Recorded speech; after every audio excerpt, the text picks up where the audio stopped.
इस वक्त की बड़ी खबर आ रही, बाराबंकी से जाए एक सिरफिरे पति ने अपनी ही पत्नी का धारदार हथियार से गला काट दिया है। इस घटना से पूरे इलाके में दहशत का माहौल व्याप्त हो गया है। आपको बता दें कि पूरा मामला बाराबंकी जिले के फतेहपुर थाना क्षेत्र के अंतर्गत आने वाले बसारा गांव का है, जहां एक सिरफिरे पति ने अपनी ही पत्नी की सिर धड़ से अलग कर दिया है। आपको बताते चले, इस वारदात के पीछे अवैध संबंधों को बताया जा रहा है। घटना की जानकारी लगते ही पुलिस प्रशासन के हाथ पैर फूल गए। हालांकि वारदात को अंजाम देने वाले सिरफिरे पति को पुलिस ने हिरासत में ले लिया और पूछताछ में जुट गई है।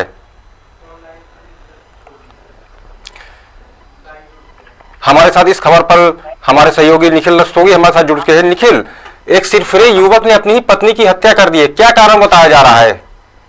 जी बिल्कुल, आपको बता दें ये यूपी की पहली घटना नहीं, इससे पहले भी कई घटनाएं ऐसे हो चुकी है जिसमें पति अपनी पत्नी की कसर धड़ से अलग कर देता है। वहीं आपको बताते ही चले, आज ऐसी घटना सामने आई है लखनऊ के पास का जिला है बाराबंकी। वहां पे पति ने अपनी पत्नी की गर्दन बाके से बिल्कुल अलग कर दी और हाथ में लेके थाने चले गए। आपको बता दें ये फतेहपुर थाना क्षेत्र के अंदर बासरा गांव की घटना है।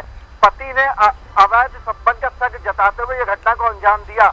वहीं जब वो धड़ लेके थाने के पास पहुंचा तो पुलिस कर्मियों के हाथ पैर फूल गए। जी निखिल, आपसे ये भी जानना चाहेंगे, अपनी पत्नी की हत्या कर जब वो धड़ को लेकर वहां थाने पहुंचा तो वहां पर पुलिस कर्मियों का क्या वहां पर रिएक्शन क्या था वहां पर उस समय? निखिल देखिए, जिस समय ये घटना घटित हुई है उसके बाद वो पूरी रोड पे अपनी पत्नी का सर हाथ में लेके जाते हुए वीडियो पूरी तरह से देखा जा सकता है किस तरह से दिख रहा है। उसके बाद जब वो थाने पहुंचता तो पुलिस के हाथ पैर उसी समय फूल जाते कि ये क्या हो गया। उसके बाद उसके गांव में पुलिस जाती है और छानबीन करती। पति जो है मिस्त्री का काम करता है, पति सुबह निकल जाता है, शाम को घर आता है, लेकिन पति को कुछ शक होता है। अब ये जांच का विषय है, जांच के बाद ही क्लियर होगा आखिर क्या पूरा मामला था। निखिल, आपसे ये भी जानना चाहेंगे, वारदात को अंजाम देते समय जो सिरफिरा युवक है जिसने अपनी पत्नी की हत्या कर दी, घर पर इसके अलावा कौन कौन था यहाँ पर? जी बिल्कुल, आपको बता दें इसके एक केवल बच्चा है, वो बच्चा घर पे था नहीं था, ये अभी स्पष्ट जानकारी नहीं मिल पा रही है क्योंकि मौके पर पुलिस जांच कर रही है और किसी को भी अंदर एंट्री नहीं दी है। वहीं आपको बताते चले कि इसका पति मिस्त्री का काम करता था और सुबह काम पे निकल जाता था, शाम को आता था, लेकिन इसको अपनी पत्नी के ऊपर शक हुआ। उसके बाद उसने ये इतनी बड़ी घटना को अंजाम दिया है।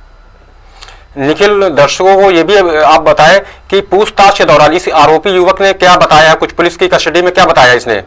जी बिल्कुल, बात करें तो पूछताछ में फिलहाल उसने अपना यही बयान दिया है कि सूत्रों द्वारा जो बयान जानकारी आ रही कि अवैध संबंध के शक में पत्नी की हत्या की है, लेकिन डीसीपी चिरंजीव नाथ सिन्हा ने साफ तौर से कहा है कि इस पे अभी हम जांच कर रहे हैं और जांच करने के बाद ही स्पष्ट बता पाएंगे। जी बिल्कुल निखिल, साफ तौर पे कहा जा सकता है कहीं ना कहीं इस सिरफिरे युवक की जो इस वारदात को इसने अंजाम दिया है तो जो कह सकते हैं शर्मसार कर देने वाली घटना को इसने अंजाम दिया। निखिल, आपसे ये भी जानना चाहेंगे कि क्या कुछ पहले भी इसके पहले भी इस तरीके की कुछ घटनाएं जैसे आपने बताया भी कि लखनऊ और आसपास के क्षेत्रों में हुई है, तो इस पर ये जो सामाजिक स्तर जो आता है वो कहीं ना कहीं ले जाकर ये कह सकते हैं कि एक आदमी के व्यक्ति का जो माइंड होता है उसको कहीं ना कहीं गलत रिएक्शन जा रहा है? निखिल जी बिल्कुल, आपको बता दें ये पति जो था ऐसी जब किसी को अवैध संबंध की जानकारी होती तो वो उसका माइंड बिल्कुल सनकी दिमाग का हो जाता है या कहे वो वैसी हो जाता है, तो इस तरह की वो घटना को अंजाम देता है। लेकिन वो तहस में आके ऐसी घटना को अंजाम देते हैं, कहीं ना कहीं एक गलत सोच का नजरिया ही होता है। अपनी मानसिकता तो वो स्वयं संभाले तभी सोचे, लेकिन जिस तरह से वो सर लेके गया ये कहीं ना कहीं गांव पूरी तरह से दहशत का माहौल में आ गया है। जी निखिल, जब आरोपी युवक को वहां के स्थानीय पुलिस ने जब वहां पे पकड़ा तो उसके बाद स्थानीय पुलिस का प्रशासन का वहां पे क्या कुछ कहना है? निखिल जी बिल्कुल, पुलिस प्रशासन ने साफ तौर से कहा है कि जिस तरह से घटना को अंजाम दिया है पूरी जांच होगी, जांच के बाद ही स्पष्ट आएगा कि आखिर पूरा मामला क्या था। मौके वारदात पे पूरी फोर्स पहुंच गई है, फॉरेंसिक टीम बुलाई गई है जो जांच कर रही है, जांच के बाद ही स्पष्ट निकल के आएगा क्या वजह थी। बिल्कुल निखिल, तमाम जानकारी साझा करने के लिए आपका बहुत बहुत शुक्रिया।